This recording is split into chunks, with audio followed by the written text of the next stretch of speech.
You may have noticed this morning, we finally got all of the banners and window clings and signs up for our theme this year. It's taken a little bit. We've been pretty busy as Chris and I have been doing this transfer of roles here at Keller and working with the youth group as well, but we finally got it up. All of the banners, the signs, everything around the building shows that our theme is home. And about a month ago, I believe it was, I was preaching and talking about what the main idea of this theme is. This main idea of home is to get us to focus on our eternal home, focus on the home that is above. But tonight, I kind of want to shift gears and focus on a different part of something that ties into home. Because within every home, there is a family. Within the home of heaven, there is God's family. Now, just like physical families, as they get older and mature, they grow. It's a natural part of life that when kids grow up, they often get married and have kids of their own, and their families expand. And before you have any ideas, no, this is not an announcement of mine and Emily's family expanding. But that's what happens when physical families grow. They get older. They expand. More people are added to the family. The same thing should be happening to our spiritual family. As we get older and mature, we should be growing. We should be expanding, having more brothers and sisters added to the church. And that's what I want to talk about tonight, because the way I see it, there are really three ways that we can focus on expanding our spiritual family. The first being having a fire in our bones. If we're going to really focus on bringing in more brothers and sisters, going out into the world, preaching the gospel, evangelizing, all these phrases that we like to use to really boil it down to growing this family, growing God's family. The first thing we have to do is have a fire in our bones. This past weekend, the teens were over at Louisville for T3, Teach the Truth Commission. It's a yearly thing that Louisville hosts every February with some amazing classes and amazing keynote speakers and really phenomenal singing. And I just am now getting over the loss of my voice from singing at the top of my lungs with 700 teens filling that auditorium. But we just got back from that this past weekend, and the theme for T3 this year was Fire in Your Bones. It comes from Jeremiah chapter 20, verse 9. If you remember Jeremiah, and we studied it in our Bible classes a few quarters ago, but if you remember, Jeremiah felt like he was all alone. Jeremiah didn't have anybody with him, so he thought. Jeremiah felt lonely, but he would not stop talking about God. He would not stop preaching the message to Israel. He would not stop telling Israel that they have to turn from their idols. He would not stop telling Israel that if they do not turn, there are consequences, and that God will come through with the consequences that he has promised. And then in Jeremiah chapter 20, he says, if I were to say that I'm not going to speak about God, if I were to stand before you and say, I am going to stop talking about him, I can't do that. It would be like I'm lying, because there is a fire in my bones, because I physically cannot stop talking about God. And so that's where the idea of fire in our bones comes from. That's where the theme came from for T3. Whenever you hear that phrase within the church, that's where it comes from. Jeremiah chapter 20, verse 9, Jeremiah, who felt like he was all alone, he said he could not stop. He physically cannot stop talking about God. And that's the kind of topic that puts a smile on my face, because I think that's kind of exciting. I think that's energizing to think about how you just cannot stop talking about God. But I want you to turn with me to Acts chapters 4 and 5 tonight. I want to spend a little bit of time here because we're going to look at actual examples of Christians having a fire in their bones. Now, chapter 2 and 3, we read about the start of the church. Peter preaches on Pentecost. Thousands of Christians are added to the church. The believers had fellowship. We read at the end of chapter 2 about what the believers did on a daily basis. And then throughout chapter 3, we see the gospel spreading. Peter and John are out teaching and preaching to people throughout Jerusalem. And then we come to chapter 4. And I want you to pay attention. Verse 3, right away in chapter 4, as Peter and John are preaching and teaching, verse 3 of chapter 4, it says that they were arrested and they were put in custody until the next day because it was already evening. However, there were already thousands of believers that continued to be added. At the end of verse 4, the number of men came to about 5,000. That doesn't include women and children. So the gospel is spreading rapidly, and the apostles are being put in prison. They are being arrested, put in custody, because the Jews don't like this Christianity that's sprouting up. So we proceed to verse 5, and we read that the next day, the rulers and the elders, the scribes, they gather together, and they are having a meeting about what to do with these men. What are we going to do with these people who call themselves this Christians? They're spreading this message about a man named Christ, telling people to follow the way. What are we going to do with them? And so as we read down there, they ask, by whose power are you doing this? What are you preaching about? They want to get an idea of what the message is. So Peter tells them, it's by the name of Jesus Christ of Nazareth. And as we continue to go down, Peter kind of delivers a little sermonette there for him, but then you see in verse 13, it says, now when they saw the boldness of Peter and John and perceived that they were uneducated, common men, they were astonished. These leaders of the Jews who don't like any kind of uprising, any kind of idea of taking power away from themselves, are getting an idea of what this movement is about. They're getting an idea of what the way is about who these people are. Who is this man named Christ? And they're astonished at the boldness of Peter and John. However, they charge them to not talk about it anymore. They're astonished at the boldness. They're astonished at what's going on here, but they still come to the same conclusion that they had before Peter talked to them, and it's, we don't want you talking about this. We don't want you talking about this man named Jesus. Stop talking about him. And we read their response down in verse 20, which echoes so perfectly Jeremiah chapter 20, verse 9, when they say, for we cannot speak of what we have seen and heard. Peter and John turn to the council and they say, we would rather listen to God than listen to you. And we cannot help. We saw a man that was crucified and was put in the grave 3 days later walking around. We cannot stop talking about that. The things that we have seen, the things that we have heard, I physically cannot stop doing that. Peter and John are saying there is a fire in my bones that I can't shut. I can't turn it off. I cannot quench this fire. We can't stop talking about him. And so they are sent away.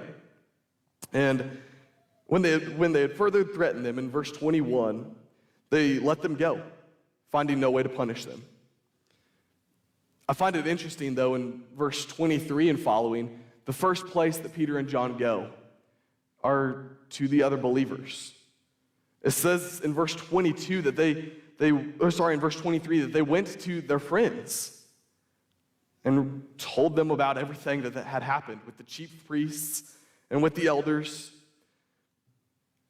And look at what they did there with the other Christians. Verse 24, and when they heard it, they lifted their voices together to God. They praised God. When they found out about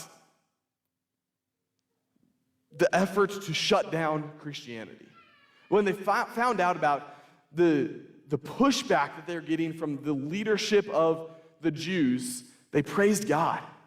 They lifted their voices together in song and in prayer. And Pay attention to the verses 29 through 31 of chapter 4. They glorified God. They prayed for boldness. And in verse 31, and when they had prayed, the place in which they were gathered together was shaken. And they were all filled with the Holy Spirit and continued to speak the word of God with boldness. This movement that we read about throughout Acts chapter 4 and 5 was filled with boldness. It was filled with this energy and excitement that said, I cannot stop talking about Christ. I cannot stop talking about the things that I've seen, the things that I've heard. I have a fire within my bones. And then as we continue throughout chapter 5, we read about more miracles and signs. And then down in verse 17, we see that they are arrested once again. This isn't just a one-time occurrence that the apostles were arrested and told to stop talking about Christ. We read that they were arrested once again, but this time, they aren't brought immediately before the high priests and the elders of the Jews. This time they're in prison. And in the middle of the night, an angel of the Lord opened the prison doors. Verse 19 of Acts chapter 5. They got out of prison and immediately went back to preaching and teaching in the temple courtyard. They would not stop talking about Jesus. This isn't just something that they said.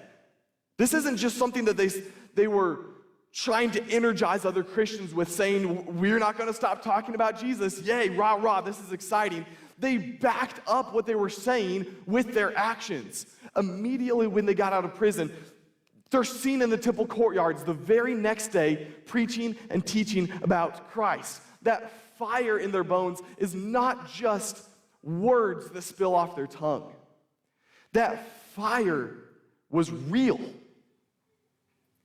And so we see them in the temple courtyards, and once again, the guards come to them, and they pull them aside somewhat quietly, because the guards are afraid of the people.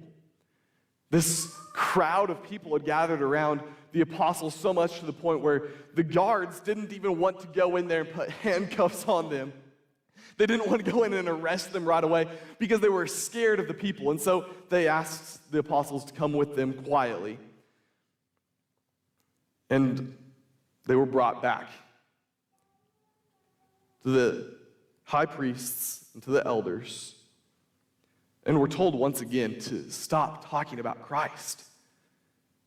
It's this almost somewhat of a dance that they're doing back and forth. The apostles not stopping, the leaders of the Jews telling them, you've got to stop talking. And the apostles then continue to keep talking about Christ. And so finally here, as it's concluding in chapter 5, we read one of the older men of the high priests, and he's a Pharisee. His name is Gamaliel. He stood up before all of these leaders of the Jews, and he gave them a warning. He said, as we read through verses 33 through the end of the chapter, he reminded the council about other men who had risen up and tried to gain a following of people, and nothing came of it. And so Gamaliel warned all of the Pharisees and this council of Jews that if this movement is from God, there's nothing we're going to be able to do about it. But if it's from man, it's going to die on its own.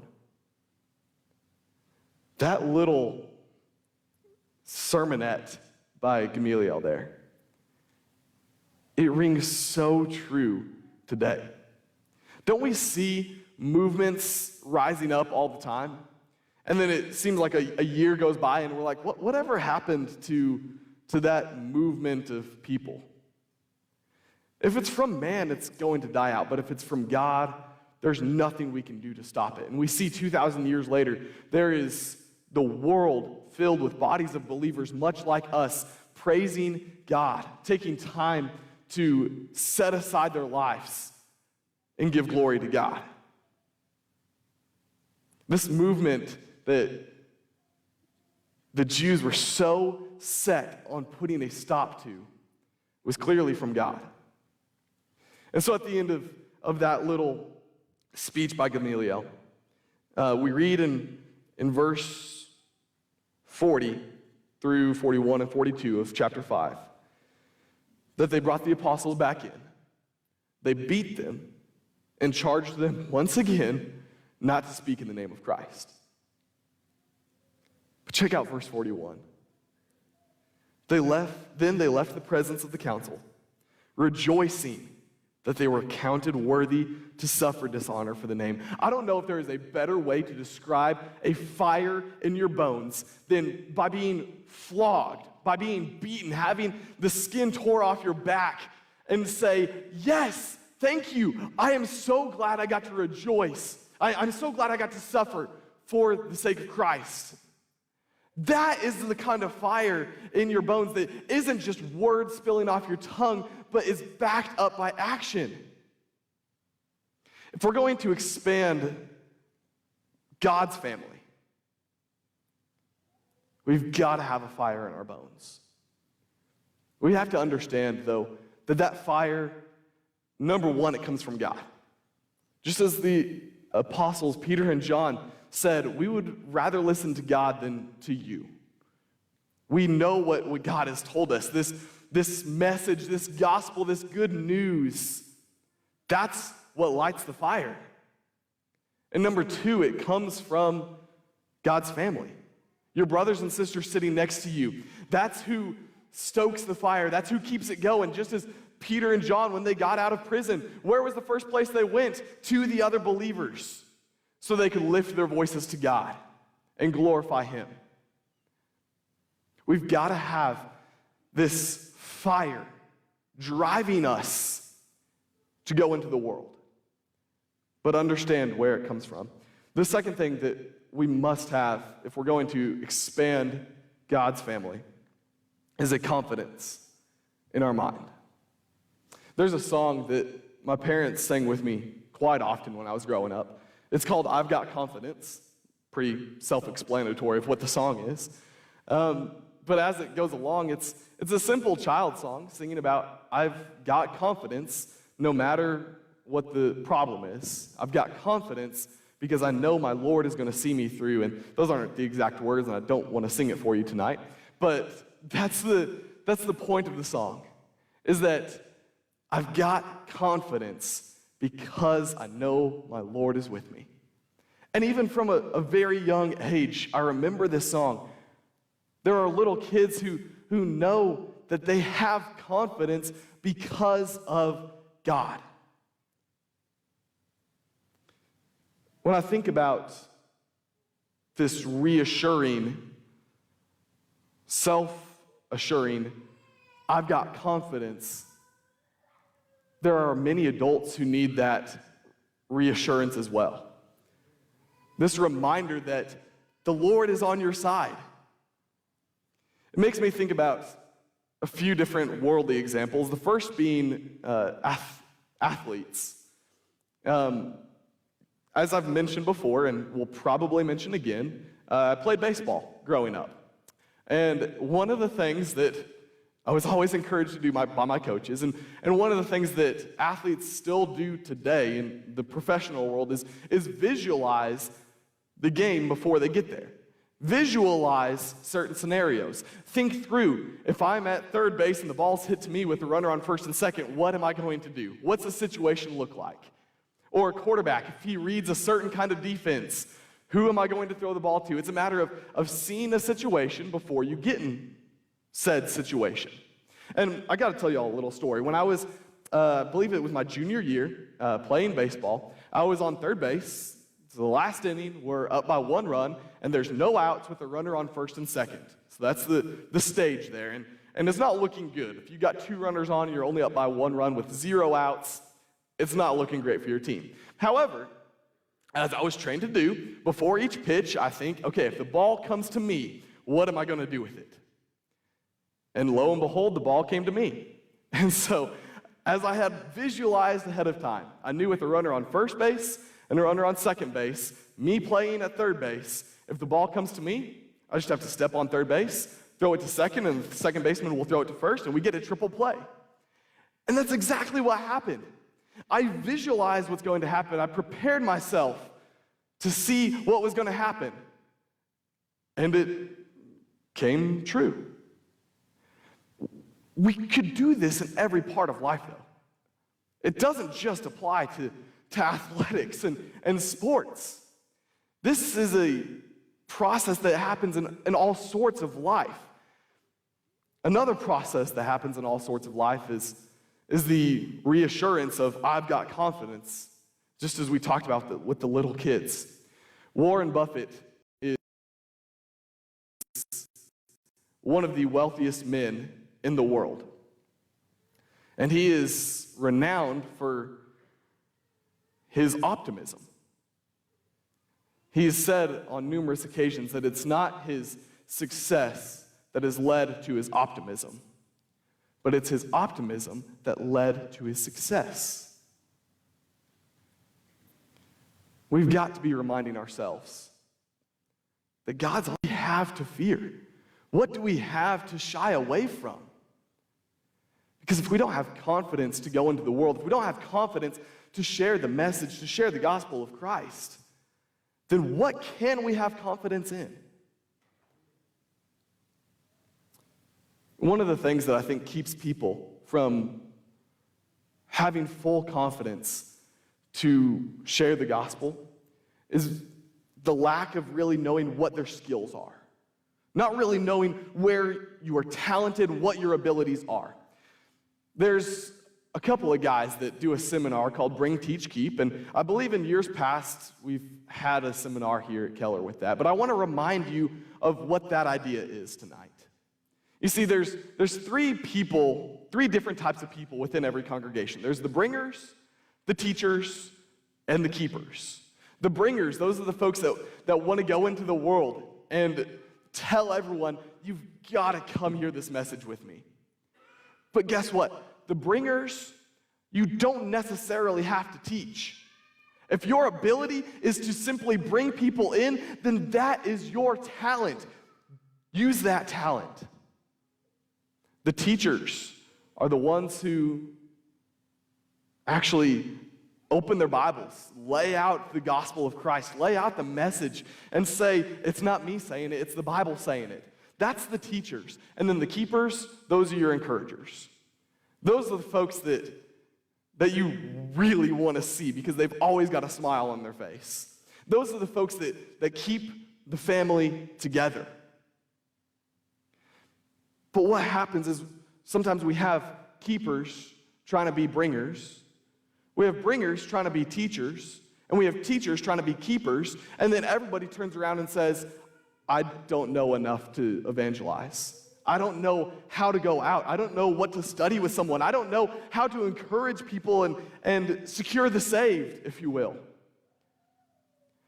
In order to be fully confident in the sharing of this message, we have to understand our talents. It'd be like if you put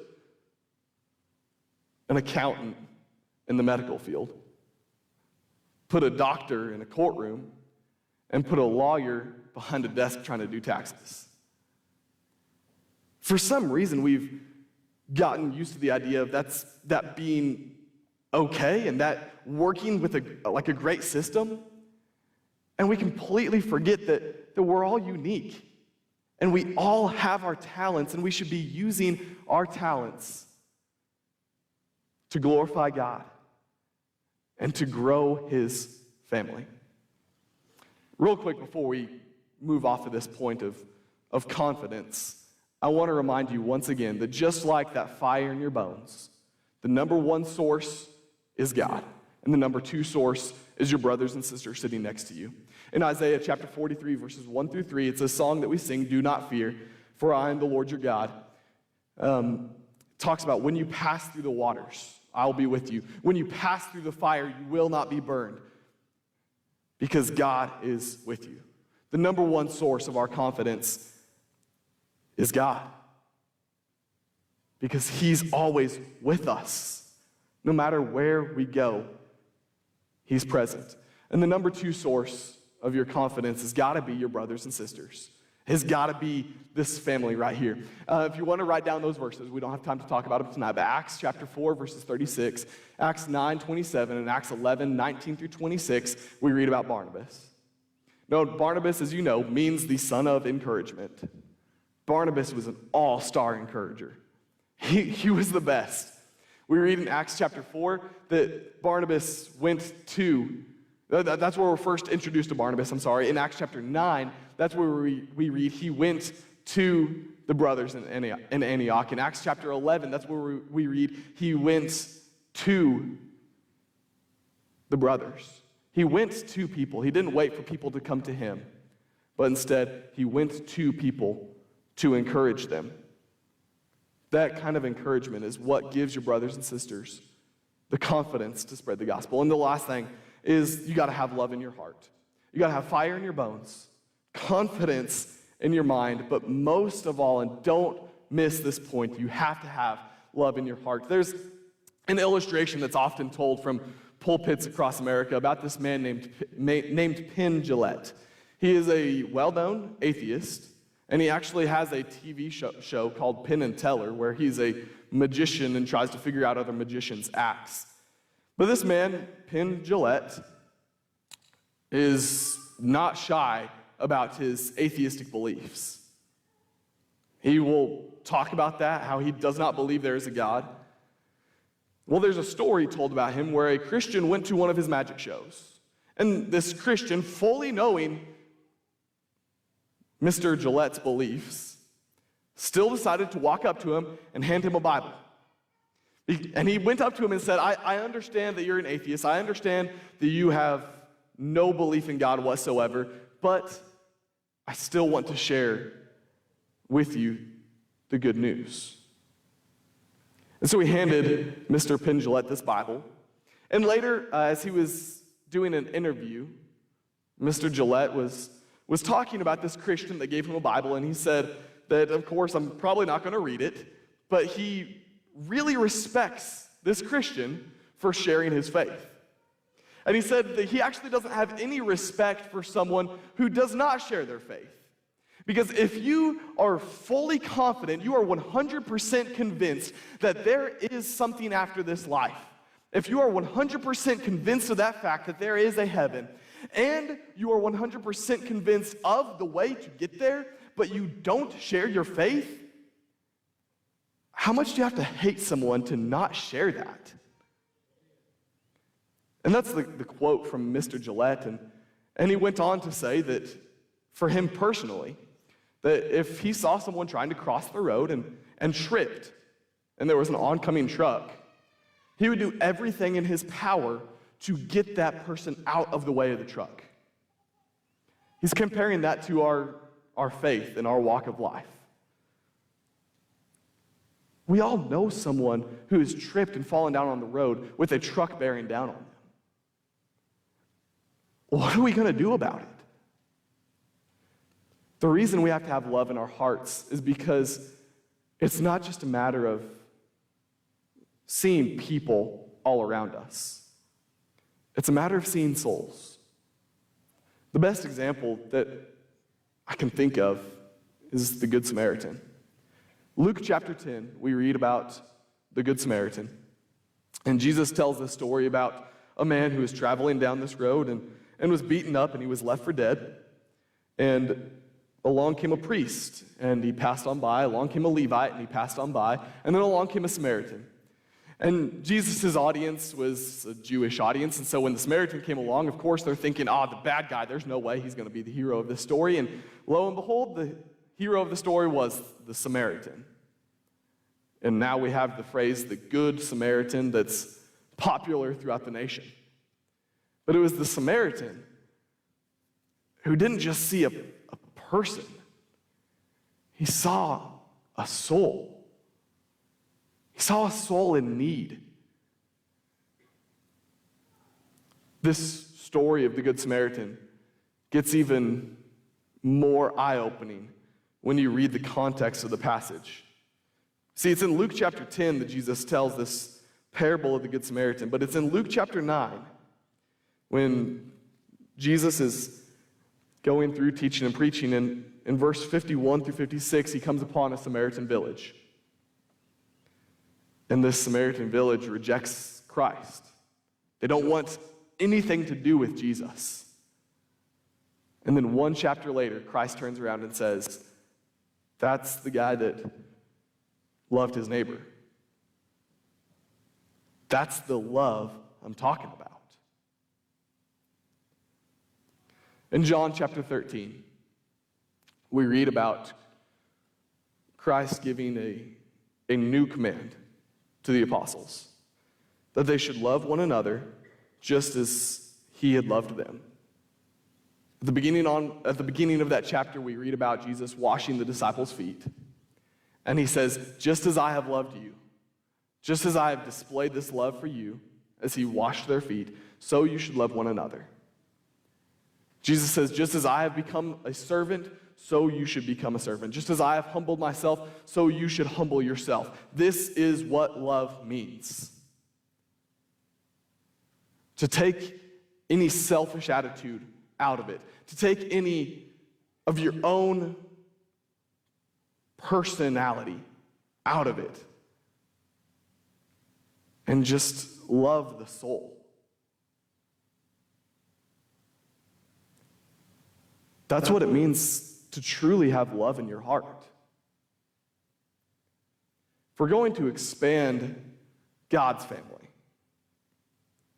we've got to start with that energy, that excitement, that fire within our bones, within the deepest part of us. We've got to be confident that God is on our side. Why else would we be here on a Sunday night at 5:45 unless we knew for 100% fact that God is on our side? We've got to love not just people. We have to love their souls. Tonight, I know it's not a message of be baptized right now, but we're always welcoming anyone who wants to join God's family. So if that is your need tonight, of course, the invitation is always open. But if your need is to have that fire rekindled, if your need is to be reminded of the confidence we have, or reminded of the love that we are commanded, whatever that may be, I encourage you to come forward as we stand and sing.